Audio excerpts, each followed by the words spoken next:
할렐루야. 오늘 종료주일을 맞이해서 예배드리러 오신 여러분들을 사랑하고 축복합니다. 그리고 진심으로 환영합니다. 오늘은 종료주일인데 이 종료주일은 예수님이 주님의 이름으로 오시는 왕으로서 예루살렘 성에 입성하시는 사람들이 종려나무 가지를 들고 찬송한 데서 유래되었습니다. 예수님께서 예루살렘에 입성하실 때에 많은 무리들은 찬송하리로다. 주의 이름으로 오시는 이여 하늘에는 평화요 가장 높은 곳에서는 영광이로다 라고 환영을 했습니다. 그러나 어떤 바리새인들은 예수님께 환영하는 그들을 책망하라고 요구했습니다. 예수님이 왕으로서 입성하는 것을 환영하는 사람들이 있는가 하면 다른 사람들은 기뻐하지 않을 뿐만 아니라 예수님이 예루살렘에 입성하는 것을 못마땅하게 여긴 사람도 있었습니다. 이런 차원에서 오늘 본문은 종려주일과 고난주간을 맞이하는 우리에게 예수님이 예루살렘 입성을 환영하는 무리들과 또 반대로 배척하는 이들의 모습을 비교해 보면서 예수님의 고난을 되새기는 것이 매우 중요하다고 생각합니다. 또 예수님을 향하여 배척하는 사람들이 무엇 때문에 그렇게 예수님을 배척하고 그런 무리한 행동을 했는가? 그리고 그들에게는 어떤 결과가 주어졌는가? 그래서 우리 자신의 태도를 가늠하는 것이 매우 중요하다고 믿습니다. 누가복음 23장은 예수님께서 빌라도에게 신문 받으심과 십자가에 처형되는 사건을 중심으로 기록이 되어 있습니다. 예수님께서 체포되시고 베드로가 예수님을 부인하는 일과 대제사장을 중심으로 한 공회 앞에서의 신문을 받으신 사건이 바로 앞장 22장에 기록되어 있습니다. 공회 앞에서의 신문은 예수님을 하나님의 아들이라는 종교적인 죄목을 덮어 씌우려고 시도를 했던 겁니다. 오늘 우리가 읽은 누가복음 23장은 예수님께서 빌라도에게 신문을 받으시는 것으로 시작을 하는데 빌라도 앞에 고발된 명목은 세 가지입니다. 가이사에게 세금을 바치는 것을 금하며 자칭 왕이라 그가 그리스도라 이런 제목입니다.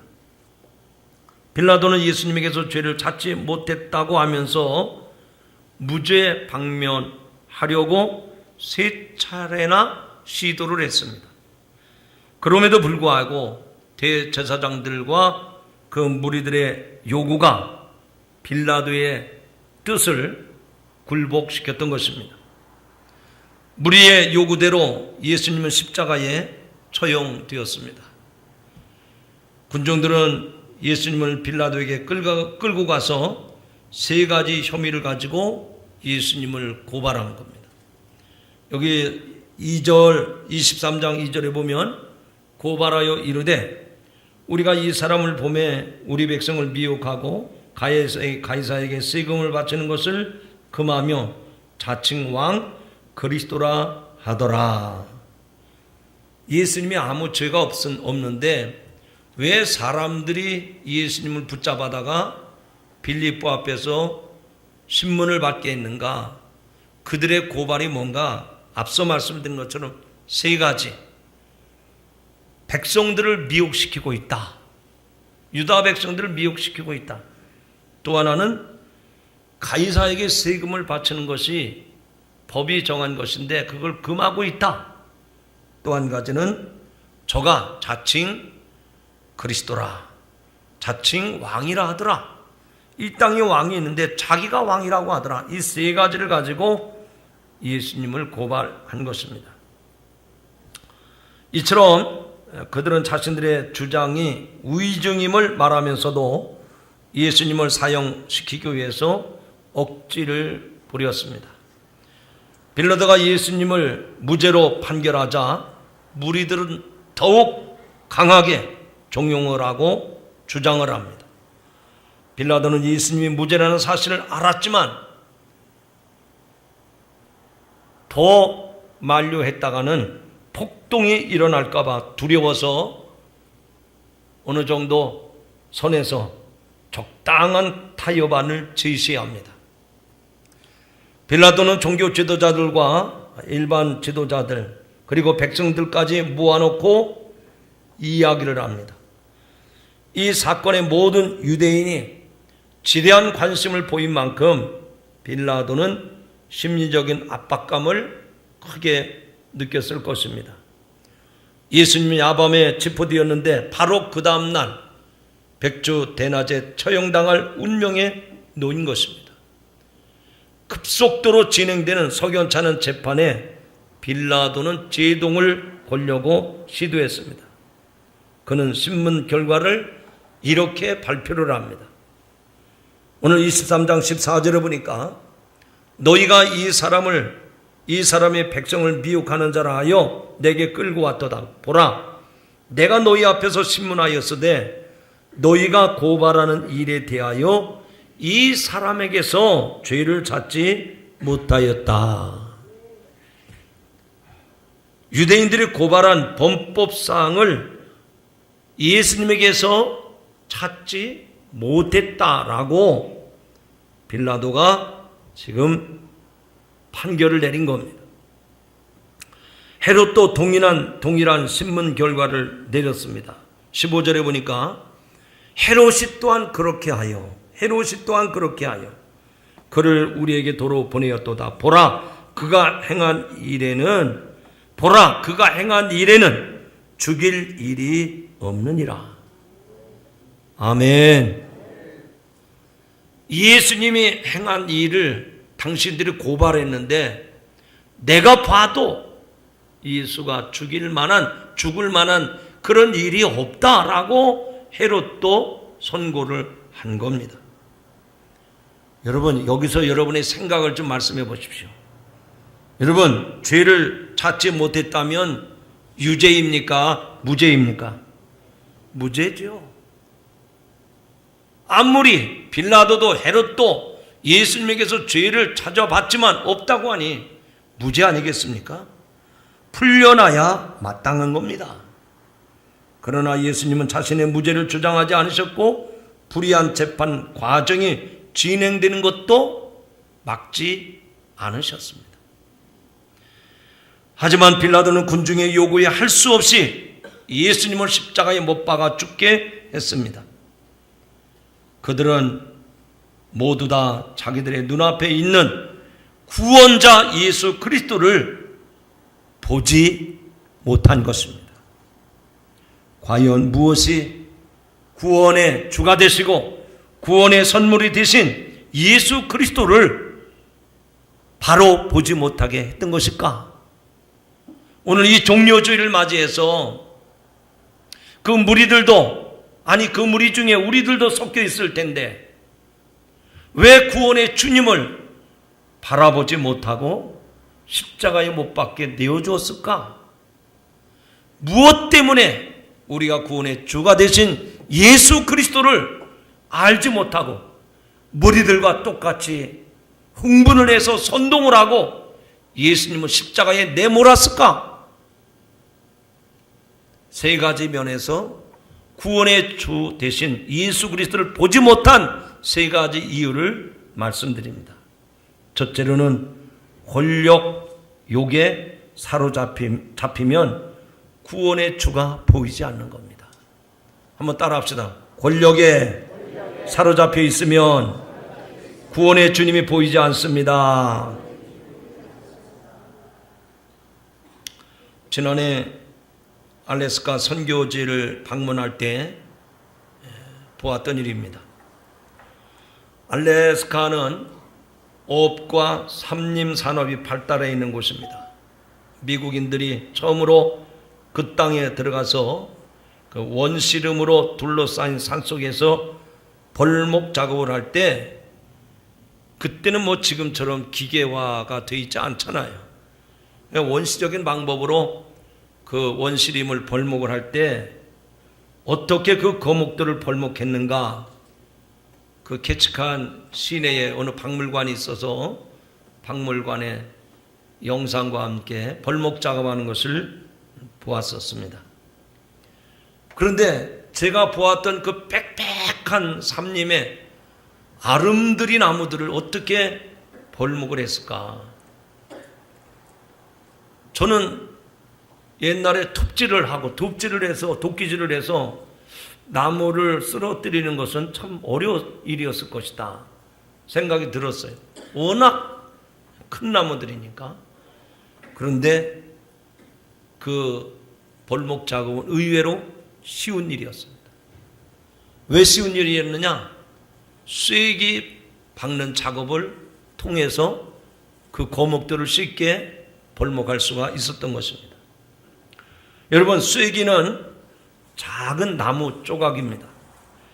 큰 나무 밑에 밑둥에다가 도끼로 쳐서 틈을 냅니다.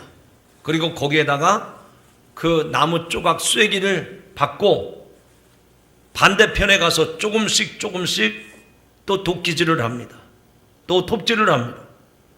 그리고 어느 정도 됐다 싶으면 나무를 좌우로 흔들어서 잡아뜨립니다. 그러면 그 아름드리 나무들도 쉽게 넘어갑니다.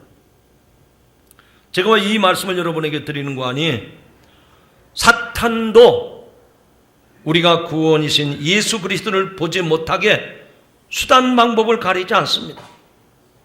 빌라도는 예수님을 대면했지만 구원의 주가 되신 우리의 예수 그리스도를 알아보지 못했습니다.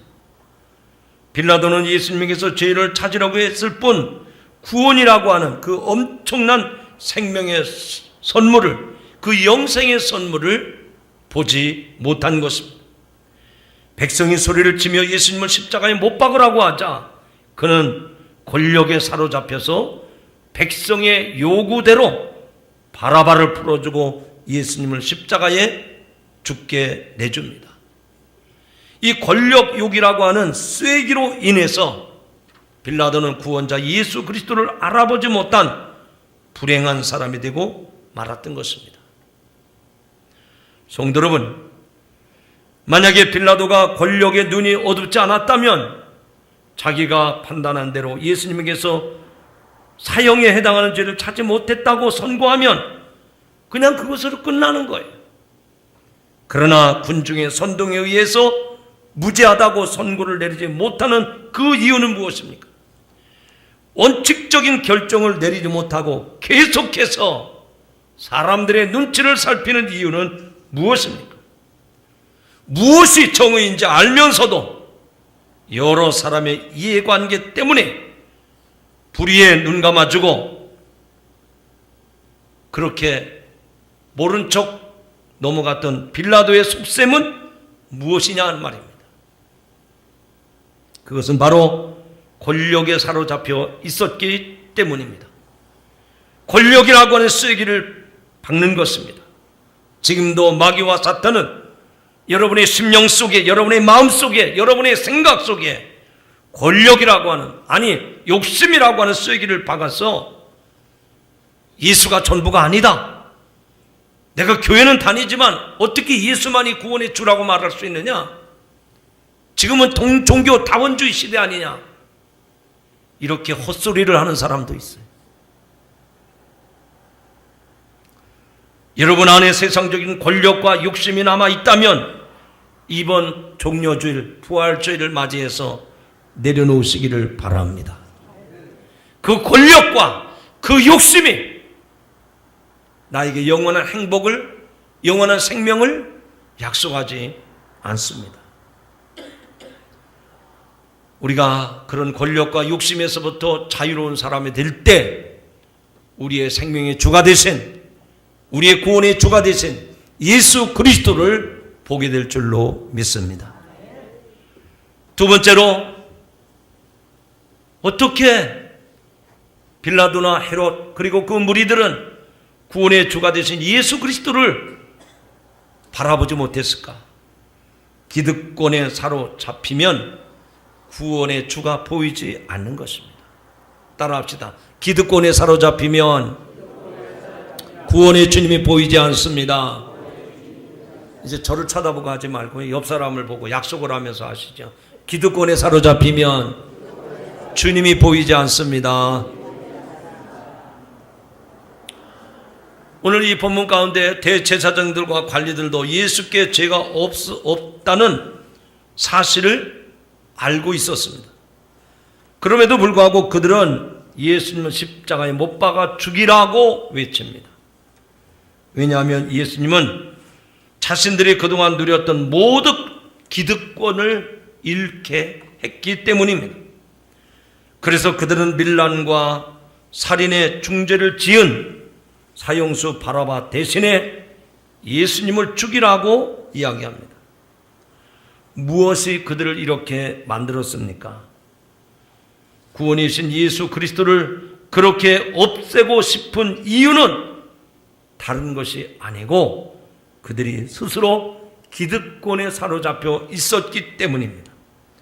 그들은 진정한 구원의 주, 생명의 주, 영생의 주를 알아보지 못한 겁니다. 아니, 알았음에도 불구하고 그들은 그 예수님을 무시하고 인정하지 않았던 것입니다. 창세기 12장 1절 2절에 보면 여호와께서 아브라함에게 이르시되 너는 너의 고향 친척과 아비집을 떠나 내가 내게 보여줄 땅으로 가라. 내가 너를 큰 민족을 이루고 내게 복을 주어 내 이름을 창대케 하리니 너는 복이 될지니라. 할렐루야. 아브라함이 하나님께 인정받는 믿음의 사람이 되었던 것은 자신이 누릴 수 있는 모든 그런 좋은 상황들, 자기에게 이미 주어진, 자기가 이미 갖추어 자기에게 놓여져 있는 그런 좋은 상황들을 다 포기한 거예요. 다 내려놓았기 때문에 그는 믿음의 조상이 되었던 것입니다. 여러분, 고대 근동사회에서 그 당시 고향과 친척과 아비집을 떠나는 일은 죽는 일입니다. 상상할 수가 없는 일이에요. 고향 떠나면 나그네 정도가 아니라 어디 가서 그냥 흔적도 없이 죽는 겁니다. 친척을 떠난다. 이거는 인간관계 아닙니까? 사람은 관계적인 동물 아닙니까? 근데 친척을 떠난다. 이건 살 수 없는 겁니다. 부모를 떠난다. 아비집을 떠난다. 이것도 살 수 없는 얘기입니다. 자, 모든 기득권을 아브라함은 다 내려놓고 다 포기하고 하나님의 말씀 한마디에 하나님이 지시하는 땅, 갈 바를 알지 못했지만 자기의 기득권, 고향이든지 친척이든지 아비집이든지 자기 생각이 우선이 아니고 하나님의 말씀을 붙잡고 자기 기득권 다 내려놓고 하나님의 말씀에 순종해서 가나안 땅으로 들어간 줄로 믿습니다. 아브라함은 육신의 복락보다 신령한 복을 더 사모하여 자기에게 주어진 기득권을 내려놓고 하나님이 지시한 땅에 들어가서 전무후무한 믿음의 조상이 된 것입니다. 대부분의 사람들이 이 기득권에 충돌이 생기면 어떻게 합니까? 이거 내 밥그릇인데 왜 네가 뺏으려고 하느냐? 이거 내 거야 왜 네가 차지하려고 그래? 이렇게 할 때 충돌이 생기잖아요. 여러분 어떻게 하죠? 세상에서 그런 일이 매일같이 반복되잖아요. 피 터지게 싸웁니까? 죽기를 각오하고 싸웁니까? 그렇게 안 합니다. 나도 조금 양보할 테니 당신도 양보하시오. 그래서 타협안을 제시합니다. 똑같은 거예요. 오늘 본문에도 보니까 16절에 보면 빌라도는 예수님을 처형하지 않는 대신 때려서 놓겠다고 말을 합니다. 지금 군중들이, 무리들이 예수를 십자가에 못 박으라 그렇게 고함을 지르고 그러니까 빌라도나 헤롯은 아무리 찾아봐도 죄가 없다 선고를 했어요. 그런데도 십자가에 못 박으라고 고함을 지르니 빌라도가 타협안을 제시합니다. 그렇다면 매질을 해서 고반 죽게 만들어 놓을 테니 그러면 좋겠소? 그리고 물어보는 겁니다. 그러나 흥분한 유대 군중들은 빌라도의 타협안을 받아들이지 않습니다. 예수님의 사형을 집행하라고 대신 바라바를 놓아주라고 목이 터지라고 혈기왕성하게 외쳐댑니다. 결국 빌라도의 타협안은 자구책이 아니라 자충수가 되고 말았습니다. 자충수라는 말 아시죠? 이 자충수는 바둑에서 사용하는 말인데 자기가 놓은 돌이 자기를 죽이는 그런 수가 자충수입니다. 즉 쉽게 말하면 자신을 이롭게 하려고 했는데 결국은 해가 된 거예요. 빌라도가 지금 무리들이 그렇게 원성이 높고 소리를 지르니까 내가 아무리 봐도 죄가 없는데 당신들은 십자가에 못 박으라고 하니 어떻게 죄 없는 사람은 십자가에 못 박아 죽이란 말입니까? 내가 때려서 고반 죽게 만들어 놓을 테니 그러면 되겠습니까? 했는데 웬걸이요? 아예 십자가에 못 박으라는 거예요. 자신을 빌라도는 타협안이 자충수가 되어서 오히려 민심의 역풍을 맞아 결국은 예수님을 사형에 확정시킵니다. 그로 인해서 빌라도의 이름은 역사 이후로 사도신경에 불명예스럽게 기록되어 돌이키지 못할 역사적인 죄인이 되고 말았어요. 사랑하는 성도 여러분, 그 당시 이 빌라도의 이런 타협안은 자기에게 치명적인 문제가 된다는 심각성을 몰랐을 것입니다. 우리들도 그래요. 내가 예수 믿는데 나만 예수 믿는가?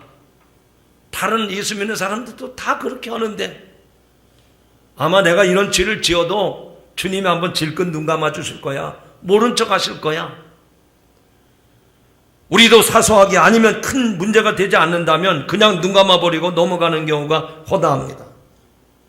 그러나 진실을 호도하고 정의를 타협하는 것은 절대로 이익이 되지 않습니다. 그래서 신앙은 예와 아니오를 분명하게 밝히는 겁니다. 이게 믿음의 본질이에요.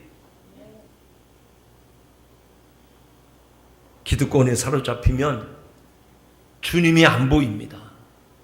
아무리 나에게 영생의 주라고 해도 내게 구원의 주라고 해도 내가 가지고 있는 이 기득권에서 내가 자유함을 얻지 못하면 주님이 안 보여요. 이제 중요한 얘기합니다.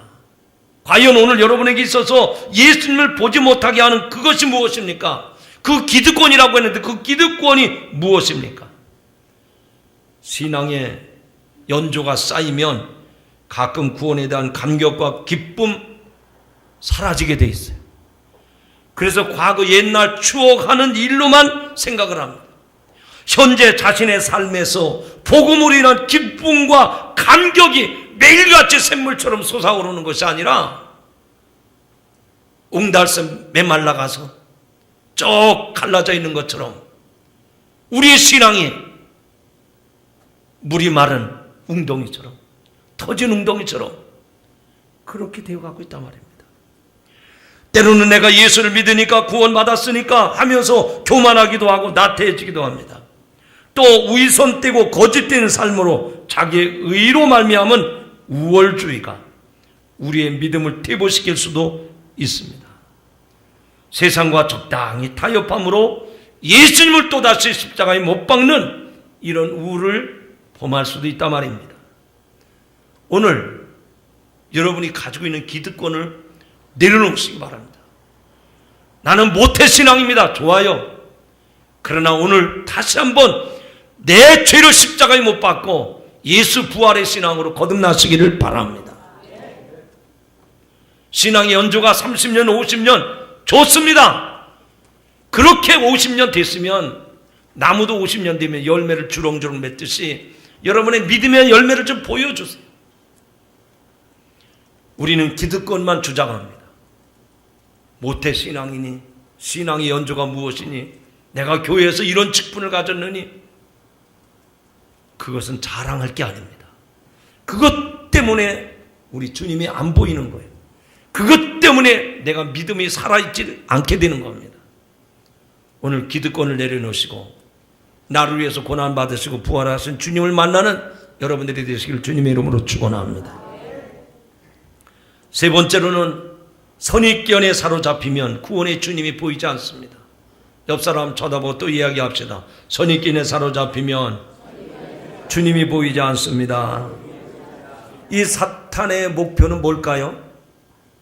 저와 여러분을 이렇게 한두 번 건드려보고 회방해보고 이런 정도가 아닙니다. 우리를 구원받지 못하게 만드는 것이 사탄의 목표입니다. 그래서 구원받지 못하게 하기 위해서 얼마나 사탄은 집요한지 모릅니다. 끈질깁니다. 결코 포기하지 않습니다. 당시 많은 사람들이 예수님을 하나님의 아들로 보지 않았습니다. 그래서 예수님을 십자가에 못 박으라고 소리쳤습니다. 큰 소리로 억지를 부리면서 으름장을 놓습니다. 군중들은 거의 이성을 잃은 듯이 보입니다. 빌라도가 예수님을 놓아주려고 하자 흥분한 군중들은 그를 십자가에 못 박으라고 소리칩니다. 목소리 큰 무리들이 빌라도를 이기고 헤롯을 이긴 겁니다.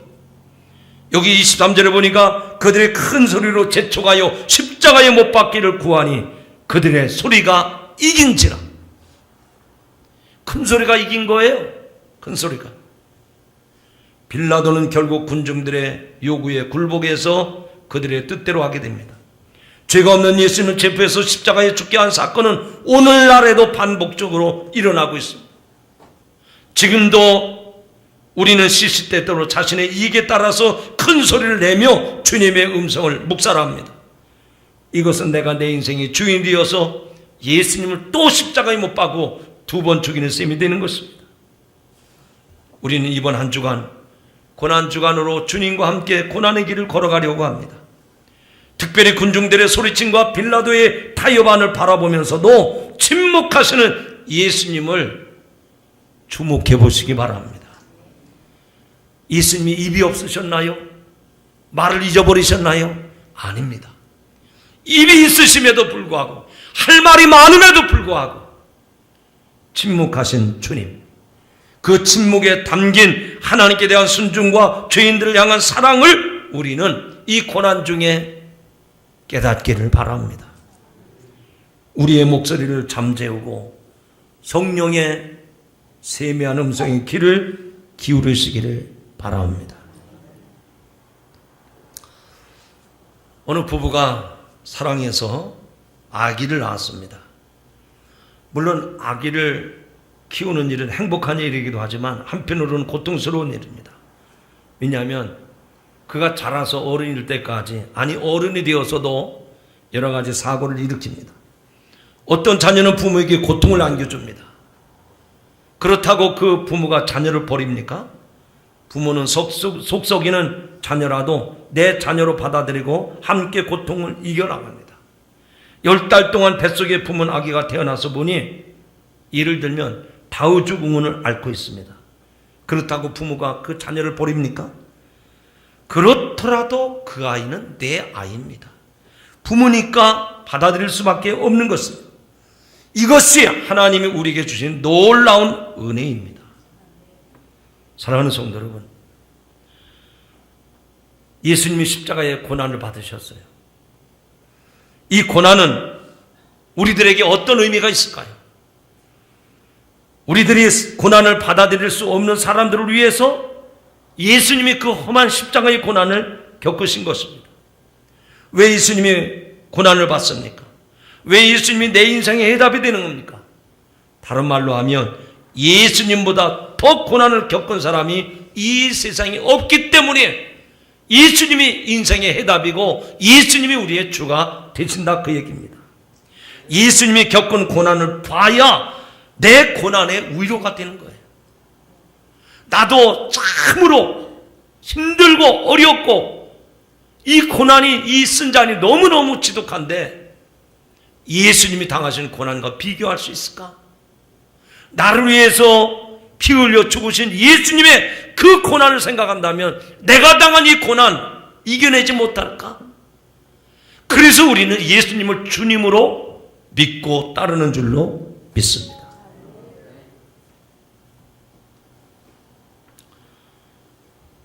여러분, 지금 고난 중에 있습니까? 내가 그 고난을 감당하기 힘듭니까? 주님은 나를 위해서 또 우리를 위해서 그 고난을 몸소 당하셨습니다. 그리고 내가 겪고 있는 이 쓰디쓴 고난, 이 처절한 아픔, 이 고난을 해석해 주시려고 이 험한 십자가 지신 줄로 믿으시기 바랍니다.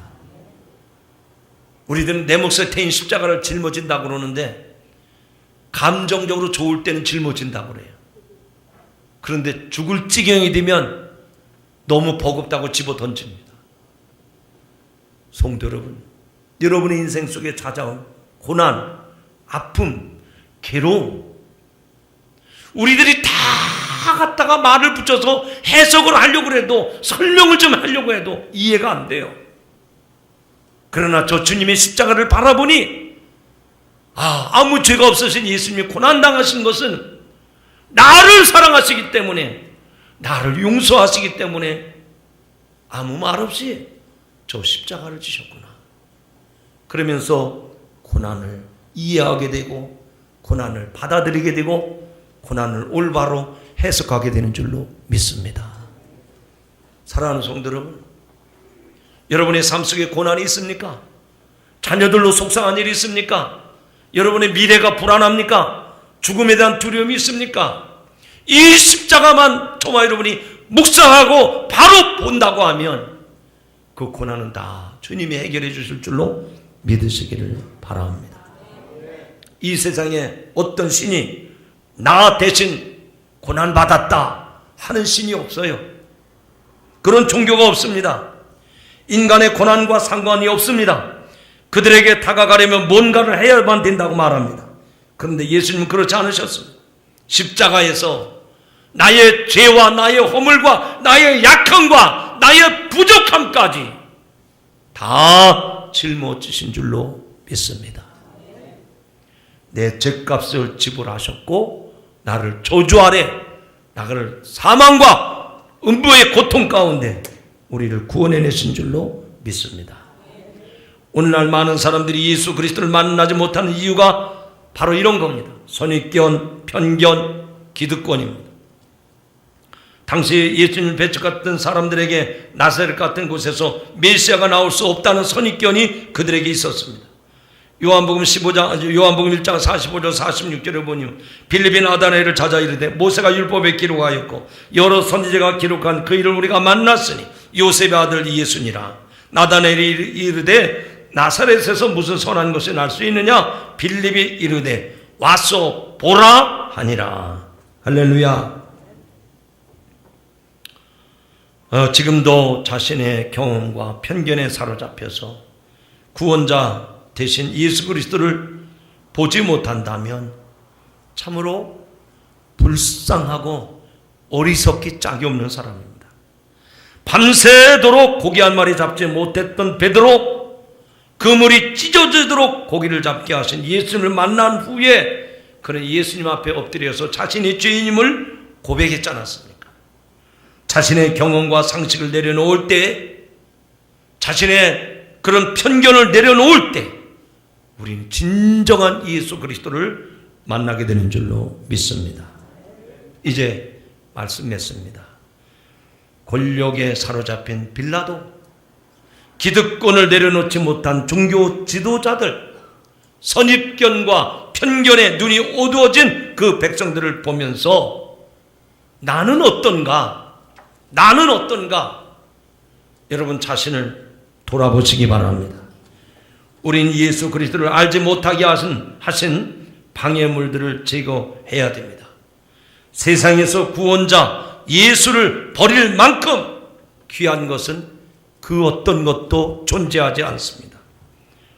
이 고난주간 중에 날 구원하신 예수 그리스도, 나를 위해서 십자가 주신 예수 그리스도, 나를 위해서 물과 피를 다 쏟아주신 예수 그리스도, 내 대신 당신의 생명을 내어주시고 나에게 새 생명을 주신 예수 그리스도를 바라보는 고난주간이 되기를 주님의 이름으로 축원합니다. 기도하시겠습니다. 오늘도 우리에게 새 생명 주시기 위해서 하늘 보좌 영광을 버리시고 이 땅에 오셔서 예루살렘 성에 입성하신 예수님, 그러나 권력에 사로잡힌 헤롯과 빌라도, 또 기득권에 붙잡혀 있는 종교 지도자들, 또 선입견과 편견에 사로잡혀 있던 무리들이 고함을 지르면서 예수를 십자가에 못 박으라고 절규하는 저들의 모습을 보았습니다. 주님, 오늘 이 말씀을 드리면서 나도 권력 때문에, 기득권 때문에, 선입견 때문에 구원의 주님을 잃어버리진 않았습니까? 내가 예수 안에 있으면서도 내가 주님을 바라보지 못하고 있지는 않습니까? 주여, 우리의 영안을 열어 주시옵소서. 나를 구원하신 예수 그리스도와 동행하는 성도들이 되게 하여 주옵소서. 예수님의 이름으로 기도하옵나이다.